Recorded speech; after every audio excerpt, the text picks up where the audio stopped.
My name is Kaylin, and I want to welcome you back to the Visionary Boss podcast, your guide to everything lifestyle from the mindset of a boss.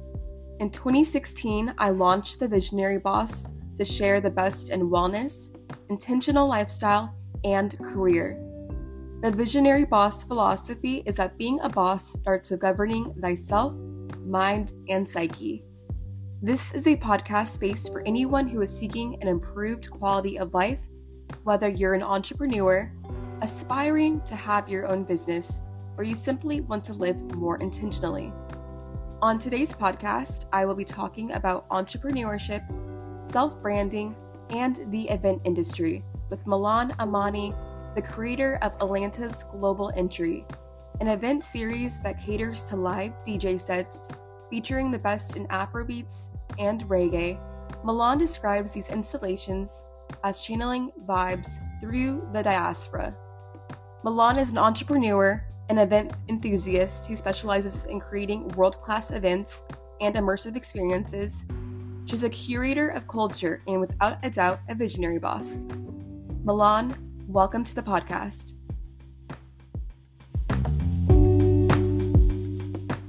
Thank you. That intro is everything. I love that it's everything. How are you doing today? I'm good. How are you? I'm doing really good. So I'm very excited for this podcast because I have followed you throughout the years and I love everything that you've done. I'm excited. I feel like we've been IG friends for I don't even know how long. Thanks for having me on today. Of course. So the first question I have for you, it's something a little bit more personal. What is the last album you've listened to? Ooh, I'm a huge Popcorn fan, reggae Jamaican artist. So I feel like his recent project is probably the last thing I've played just during a workout. Okay, I like that. And what about your favorite movie? Oh my gosh, Eat, Pray, Love with Julia Roberts. That's like my one of one. Okay, I like that. So give us a backstory of who you are and also the driving force behind being a young entrepreneur. I know that you started your entrepreneurship journey at a very young age. Yeah. As you mentioned, my name is Milan Amani. I'm a multi-hyphenated creative and currently founder of boutique agency Global Entry. But I definitely got my start in entrepreneurship probably like 7 years ago now, which is crazy to even say. I was a teen entrepreneur here in Atlanta, and I started a clothing brand called The New Atlanta. Back when I was like 15, 16 at the time, I believe I was like a junior in high school. I was kind of getting this like urge to kind of start my own business. I was just really intrigued about like being your own boss and entrepreneurship. And at the time, I thought, of course, the easiest thing to make money was like getting a t-shirt, throwing like a brand or a logo on it, and like I would make $1 million in like a year. Like that's how I thought. And through that journey, I would curate like pop-up shops to sell the merch. And I realized that wow, people really aren't coming to buy the merch. They're kind of coming to like have a sense of community to connect with like-minded young creatives or like photographers, models, like yeah, just young aspiring business owners or fully owned business owners at the time. Um, and so through that, I realized like, wow, I can make more money and also build a more rapport with my community by kind of giving them what they want and not what I thought people wanted. Like I thought back then it was just about like t-shirts, but then I realized, oh, like people like gathering and people like connecting. And so from then I started a networking series called Break Bread ATL. And that was kind of like a private table of 20. You get to connect with like-minded people in your community. And it just grew from there. I ended up starting a nonprofit out of the business. And it just became so much more than I anticipated and kind of was just like a starting foundation to everything 7 years later that I'm doing now. Okay, I like that. That's really awesome because you went from creating streetwear to establishing really nice events to creating a community within Atlanta. So are you originally from Atlanta? How long have you been there? Yeah, I was born in DC, actually, Washington, DC, Northeast side. but I moved to Atlanta when I was like probably around like 5. So I always say like DC raised, Atlanta made. Atlanta definitely has been my home. It's all I know of as home. So I would like to say I'm from here for sure. Okay, I'll take it. Like you have been there for long enough. You've been Yeah. tap into the culture and really seen it grow and kind of cultivate your own experiences throughout that. What is your favorite part about being in Atlanta? I know that it's really a mecca for like entrepreneurship and young Black entrepreneurship. Yeah, I don't think maybe would be who I am today without living in a city like Atlanta, only because um when I talk to my friends and like let's say like who live in LA or like parts of Florida or just anywhere honestly around the US, they struggle with finding, like sometimes I hear it's a struggle of finding a sense of community for people of color or like-minded people like them. It's kind of like they have to like work their way to get into the doors, when versus here in Atlanta, like it's 100 doors and pretty much everyone who can open the door for you or owns the door is people of color. um, so I think it's just different. It's a different sense of like just energy floating in the air. You see wealth, you see, people taking risks, you see people building up their communities, and it's beautiful to see because 9 times out of 10, these are um minorities, people of color. And it definitely, I think, wired my mind and wires a lot of people who live here mind to be able to know that it's not so far reached because it's something we see every day. I would definitely agree with that. Atlanta seems like the type of landscape where people are self-starters and initiating different conversations and networking. It doesn't seem like it's forced at all. So, for you, what would be tips for networking or just making really impactful business connections? Yeah, I would say for starters, like how I kind of went about it, I just had to show up. I think a lot of the relationships I have now that I got back when I started entrepreneurship, it was mainly because in a sense, felt like I don't know if I felt like I had to be seen, but I was so underage. I was so young that like of course no one was looking for me. I had to kind of put myself out there for people to look for me. And that was kind of my niche at the time. Like Um I was like thriving. I had this company and I was doing really good things, and for the only way people could know about it, and also the people that I wanted to connect with, because mind you, I wanted to start doing, and I eventually did start doing more like community based work, like 501(c)(3) nonprofit type of thing. And a lot of those people don't, live their lives on social media or can't just follow you or know about you from your Instagram profile. Like you have to meet them at like a legit networking event or just a physical opportunity out in the world. And so I think I just had to, it's kind of like code calling, like when you're just like sending out emails, like, and eventually at the beginning of my career I just started like physically code, like just showing up to anything and everything that I felt like made sense to me and that would align with my purpose. I really appreciate you saying that because I think that digital outreach is very important, especially like in a landscape that prioritizes social media connections. But there's so much value in establishing community outreach and like local partnerships and actually showing up. And I think people have to understand that being an entrepreneur, especially in this era, it's not a one size fits all thing. It's really explorative. So if you are in your city, you really have to tap in and meet people. And again, like the people that you're going to meet and who need to meet, then they're not always like a click away on social media. Right. And it's like, it's really about, creating the initiative and being a self starter every day, getting up and thinking outside the box. So I think that's really important too. Yeah, 100% agree. So what changes do you see happening in the event industry? You do immersive events, so describe how global entry is different than other experiences that offer similar things, and how do you see that changing in 2024? So originally, roughly around, what was it, 2019, 2020. I've been doing New Atlanta for, at the time, at least like probably 4 years then, or a little bit more. And it was a time where I was like growing out of my teens, and I was just kind of like really coming, I guess, like into like phase two of myself. Um, and I started like, I had a job opportunity in music, to like work with an artist in regards to like talent management. That took off, and then COVID happened. And that's when, like myself, and I'm sure like a lot of other entrepreneurs, it was kind of like, well, wow, like what's next? Um, and what am I gonna like? What am I gonna do? Because the job I have serves like physical interactions in XYZ.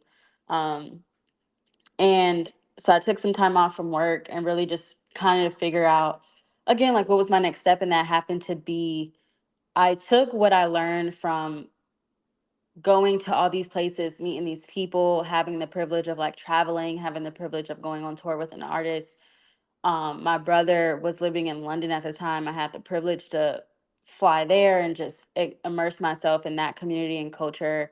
I had took a trip to Ghana for the first time and immerse myself in that community and culture. And when I came back from all these things, and when I was thinking of what's next, to me, I wanted to share the experiences I took from around the world when it in regards to like sound and people and culture, and put it in a place like Atlanta that I thought has these things, but it's kind of it's a very, like hip hop, R&B based community and culture, and plus like it's the South. So diversity is not as strong as compared to, let's say, like a New York, right? So I wanted to be the kind of person that brings the bridge of like, this is what it's like to experience a night out in London. This is it. Like, this is the sounds you hear if you go to Ghana, and what it was like to just hear it like and experience it in your neighborhood.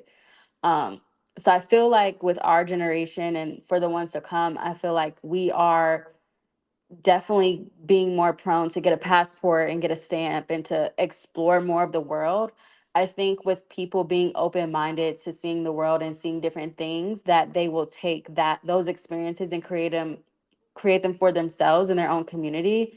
And I feel like the people that don't have the privilege to, let's say, like travel or do those type of things, they will be rewarded in a sense that more creatives will start bringing more diversity, in regards of everything that the world is experiences, right, to local communities. That is so beautiful because there's really like something really amazing about like creating a concept that you're passionate about and then tapping into different subcultures and introducing that to people as an event. How do you think your event was received? Like before you even had like the event, I mean, you promoted it on social media and you were talking about it and getting people interested and getting different vendors. How is that process? I think it was really well received. I was and am 100% like content. I don't want to use the word content, but definitely like happy and proud of the journey that global entry has been on. And I think that for me, just when I mentioned like I'm a multi hyphenated creative, it's like, okay, I've mastered the event space. So now within this one brand, like what's next? And that's where I'm scaling it and turning it more into a boutique creative agency, because it's an umbrella that it's so much to do in regards of events, connecting, music. So we have a West African artist who's just now signed to the agency that we're like fully managing full time. The events, we're looking to bring them back, but bring them back in a more inclusive way, in a bigger way.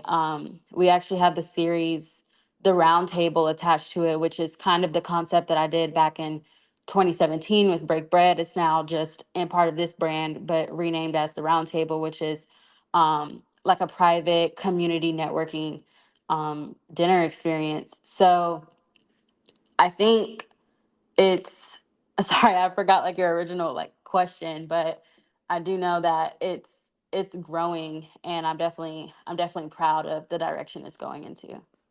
Okay, no, you definitely answered the question. I like how it started out as like an event series, but now it is a global agency, boutique agency, and now you're representing people. And that gives a lot of opportunity to create, opportunities for yourself within global entry, but Yeah. also opportunity for other people to, be contracted or to work with you as vendors or to be signed as artists. So it's very expansive. It's really a lifestyle at this point. Yeah. And I think I take that approach with like anything I create. I think the struggle, well, like a personal struggle I have, like as an entrepreneur and creative, um, just like full transparency moment, it's just that because I know how to do so much and so many different things, like I said, it's like, oh, I'll start off with an event, then it'll become like this X, Y, and Z. It's just kind of really figuring out like what's the niche of the company and how to like build that before expanding, but also being, when you're a true creator, it's like you don't have a niche. You know what I'm saying? Like it's just not one thing that I can do or my company has to do. So I think right now for my personal self and the company's ethos is just really figuring out like what's that balance, like what are we actually putting out there and what do we want to be received and what do we kind of want to buckle down and focus on before just agreeing and doing anything and everything, because that's also an option too. Right. I think there's like not exactly a blueprint, especially now in this era for creating a business. Like it can be a legacy brand. It can have a lot of like longevity, but you also want to make sure before you leap too far that you're sticking to, the initial goal and objective. Yes, 100%. And I would say even for me having the Visionary Boss, that originally started out as a blog, but then at the same time, I wanted to tap into online retail and I had a boutique online, so that was successful. And then it turned into me doing different columns, like relationship columns, giving advice, doing wellness focused initiatives, and then working with other brands. And then now it's turned into like a media publication. And then I also do consulting. So it's a lot of different things that I'm doing, a lot of different vehicles, but it all kind of makes sense. And I think that it's really important as an entrepreneur to never get stuck in that mindset where you have to stick to one thing. I mean, if you're creating something that is really tasteful and it's a legacy brand, you are able to tap into different arenas and to just be really explorative and create different things. And it's not so much about like if something doesn't work out, it was a failure. It's more so like we tried and we learned, but you're still staying true to your brand. 100%. I completely agree. Do you see any merchandise happening for global entry? I have like so many ideas for you. Just ask. Yes. Oh my God, we have to run them. Yes, I definitely, of course, like that's always, and just this day and age, and just with brands, like you always want that aspect of just something, for people to wear and for people to have and things like that. So that's definitely something along the lines that I would love to do. Look, you need to bring global entry to Tampa. We are missing. Listen, I would love to. I was actually just like, I'm kind of figuring out, like, I'm coming up on 25, so I'm kind of figuring out, like, is Atlanta home? Like, should I step out?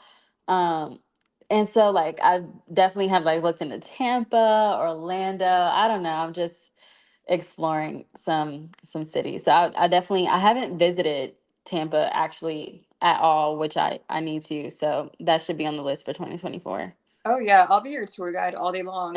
Yes, I love that.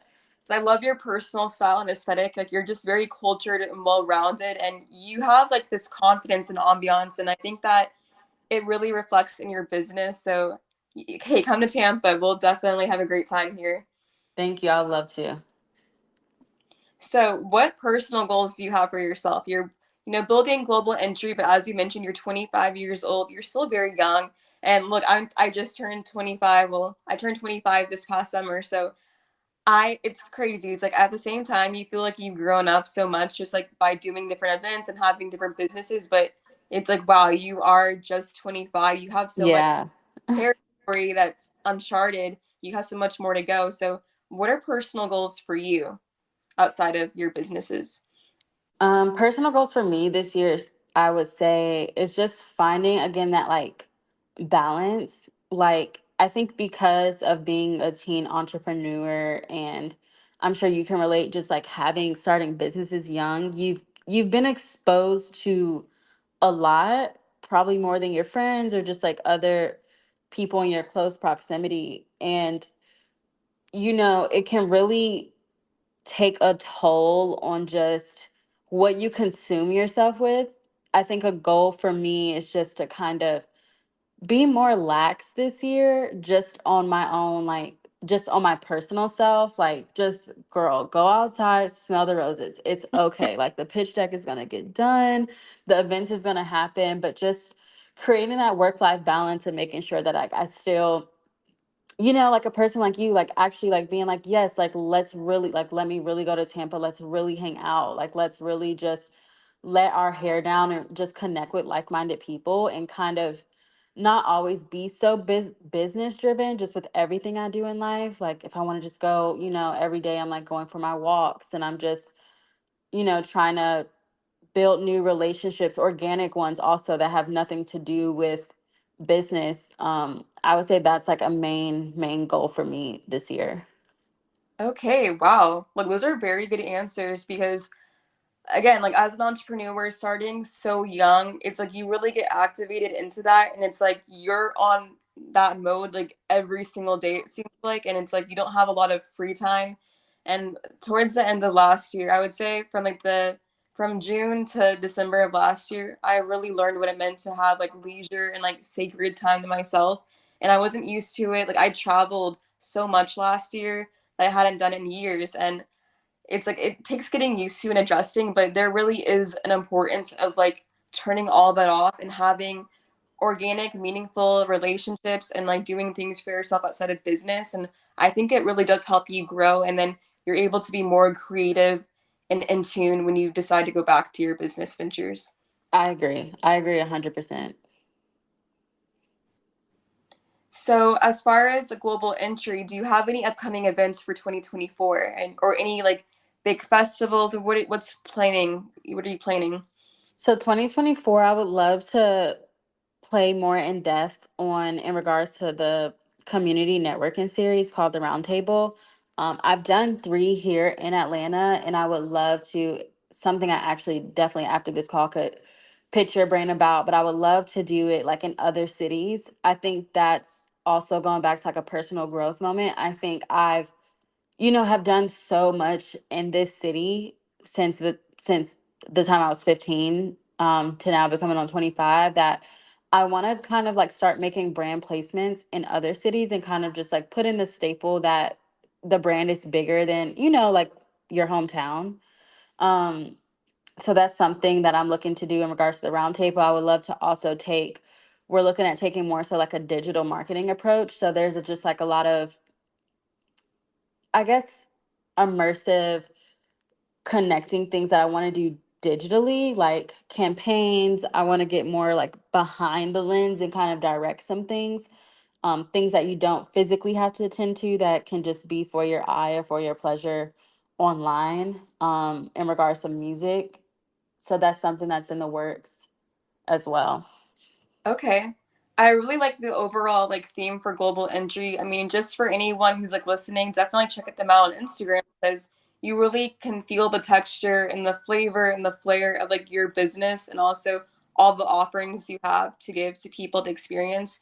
And there is definitely, I feel like Tampa is really a melting pot, but there are so many people who really appreciate Afrobeats, reggae, and like just like that type of music and like the culture and the art and the fashion around it. So I think you'd have a lot of great success. And then once you travel with that, like, hey, it really will become a global brand, you know? Yeah, that's the goal. That's the goal. I think, when you're from somewhere, I'm sure it's how you feel about Tampa, but it's just like, it's home. So at a point, it's kind of, it gets easy. Or I don't want to use the word easy, but it gets like, you know who to call, you know what to do, you know who's going to come, like it. I think it's taking that leap of faith to kind of stepping outside of the box in a place that you're unfamiliar with. But I think the positive thing about global, about the brand, that to your point, like it resonates with so many people, that it can literally go anywhere and still live. So I'm excited to see how it lives and the way it lives, outside of kind of my norm and what I'm used to. I know because it's cool to be the hometown hero, but it's also like you are opening Pandora's box when you step outside of that, and then Right. never know what could happen. Like there's so many possibilities. It's like you can't even fathom all of them. I know. It's too many. It's too much. It's too much. Gotta get a journal. All out. So for you, what is your perspective of being a boss? And a lot of people, there's like the boss talk, entrepreneur, all of that. But what does that really mean to you? um, to me, I think, well, I would say the three qualities that I know for myself that I strongly have that I think would put me in the boss box category. I think I'm like a very well communicator. I think to be a boss or be a CEO, you have to have like highly great communication skills. Um, for me, I there's one thing to like think of a concept, but then there's another thing to like create strategy around it. Like, there's so many people that's like, oh, I want to create a podcast. But there's not going to be people like you that actually like know how to come up with the name, come up with the logo, come up with the brand identity, who's going to be on it, what platform are we going to film on, what days are we releasing it. So I feel like having strategy will be the second thing. And I think I would say, I guess, strategy, and then the third thing being execution. Like being able to think of a idea to actually like put the building blocks of it together, and then it's like the last step of knowing how to release it and serve it to the public and serve it in a way that it's going to be receptive to your demographic that you're marketing to. Um, I would say if you have all three of those things, you're definitely qualified to be a boss.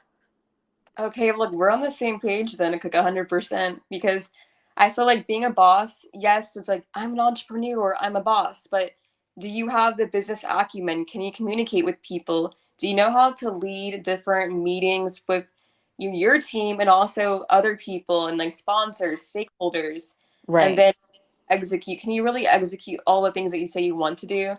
And then there's a level of organization too and planning.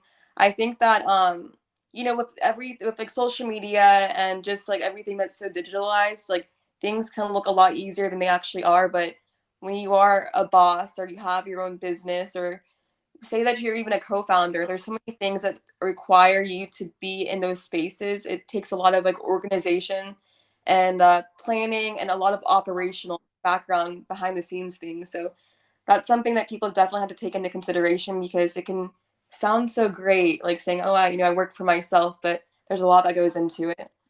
Yeah, I think social media has definitely played a part, and it's kind of sometimes, in my opinion, misleading in regards to what kind of like an entrepreneur day is like or what they consume. And I can always like, from my personal opinion, like I'm like the ones that are really in the trenches doing this we don't have the time to even like show like to post about it and to talk about it, because one, it's not pretty.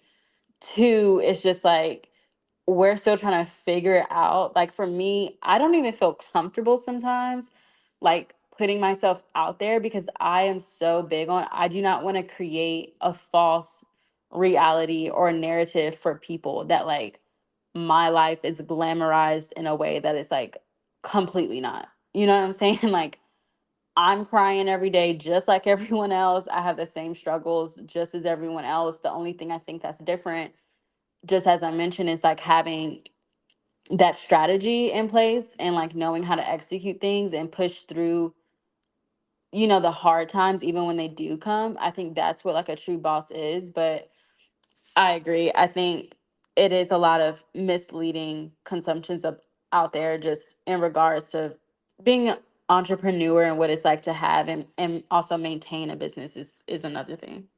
Yeah, so I would say that you're less likely to show, I mean, showing behind the scenes can be informative, and in a way it can give people like, insight to what you're doing, but you would rather prefer to have like a polished execution, right? Like you rather just present the product when it's done. Yeah, I think it's a personal thing for me that I'm trying to like balance, and like I definitely want to we're all like a part of the generation. Like we all want to, like, whether we say we don't or not, like we want to be authentic and like show our life. That is, we want to show and be relatable on social media. I think that w- I get scared kind of when I think I see, um it's like when you're on the other side of it and you see the reality, you see, some people, like the people who idolize people, when you really know them and when you know the truth and how they are and it's like, oh, you wouldn't really idolize them if you really knew. I think I get fearful of what technology does just as a whole, of kind of the misunderstandings of what these people go through and just who they are, like the people in regards to who share their life so much. I want to be knowledgeable, and I want to share as well. I just kind of dibble and dabble and have this fear that I just don't want to show. And some young girl thinks that this is just like a walk in the park or it's easy, and I'm not doing my part to be transparent enough to say like it's not. Okay, yeah, this kind of reminds me of like from the early 2000s, they would have the specials on MTV following different artists, and it's like behind the scenes of like the artists, like they'd have like different like pop stars or like bands and groups, and it's like, yes, it's glamorous touring and having all of these cool things happening all the time, but it takes so much work, and there's a lot of things that can go wrong behind the scenes. And then when you do events, it's like, yes, here's the beautiful flyer, here are all the details, but to even get to that point, it took so much planning. And it's like even planning with the venue, getting dates, audio, engineering, things like that. And then the day of, or even the weekend of, the week of, there's always things that pop up that you have to really figure out. And no one knows any of that. No one knows really the behind the scenes of what it takes to do an event, from the operational side to managing it to also like the creative execution. So for you, what do you think the trends will be for 2024 as far as being an entrepreneur, showcasing that on social media while also trying to like build a digital platform?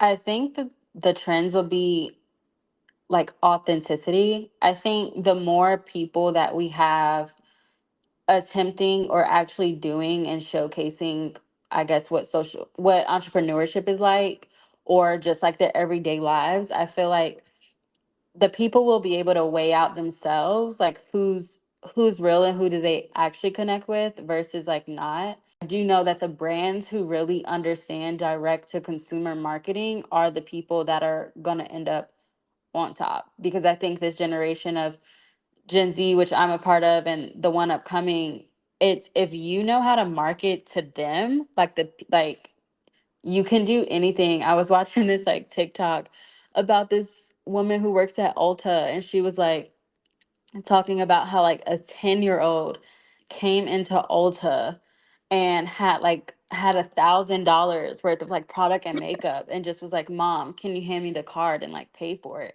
And it's like these 10-year-olds, like they're the ones watching YouTube. They're the ones watching and like watching reviews and understanding how the product works, how it feels, if people like it, like if it's the trendy girl thing to have. And they are the people that if you can emotionally like get them, like they will buy and do anything. So I feel like, yeah, I feel like a lot of things will be targeted to the typical, like, TikTok and just social media trends. I was even driving yesterday and I saw QT's billboard, Quick Trip, the gas station, and they're promoting, I guess, that they're now having like croissants a part of their daily breakfast thing. And the billboard said, "In our croissant era." And it's just like the girls who get it, get it. You know what I'm saying? Like, if you know how to like still be a corporation, still be a business owner, still be who you are, but know how to like target to the masses, I feel like you will continue to just evolve and grow. Yeah, I think people are really resonating with just authenticity and being natural and kind of creating like a humor and like inside jokes, if you will, like with the it girl, the era, all of that.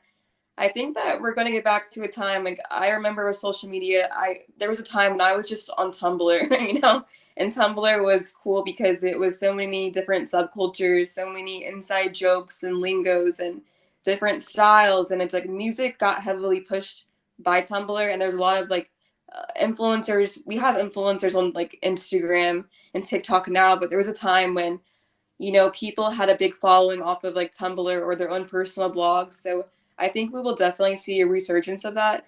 And then when how that ties into like marketing and different brands, I think that brands are going to be focused on creating communities, like you said. So just really resonating with their audience and creating more activations. Like a lot of times, like I would say within the past like 10 years, a lot of live activations have been geared towards influencers and like celebrities, but I think we're going to see more events that are just catered to people who are influential, period, without a following attached to it.